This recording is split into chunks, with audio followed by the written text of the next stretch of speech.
पंजाब में बर्थ और death registration rules 2025 का नफाज कर दिया गया है, जिसके मुताबिक आप अपनी यूनियन काउंसिल में या म्यूनसिपल कॉरपोरेशन में बर्थ और डेथ का अंदराज बिल्कुल फ्री करवा सकते हैं और आपको बर्थ और डेथ सर्टिफिकेट बिल्कुल फ्री मिलेंगे।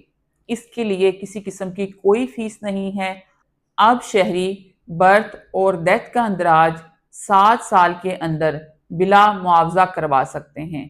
अगर आप 7 साल के बाद किसी इवेंट का अंदराज करवाएंगे तो उसके लिए आपको कुछ चार्जेस पे करने पड़ सकते हैं। अगर आप 7 ईयर के अंदर अंदर अंदराज करवाते हैं तो उसके लिए आपको कोई भी फीस अदा नहीं करना पड़ेगी। इसके अलावा लेट अंदराज के लिए जो कोर्ट डिग्री की रिक्वायरमेंट थी वो भी ख़त्म कर दी गई है। अब आप कोर्ट डिग्री के बगैर बर्थ और डेथ का अंदराज यूनियन काउंसिल और म्यूनसिपल कॉरपोरेशन में करवा सकते हैं। शनाख्त हर शख्स का बुनियादी हक है। शहरी बर वक्त अंदराज कराकर अपने कीमती हकूक़ का तहफ़्फ़ुज़ कर सकते हैं।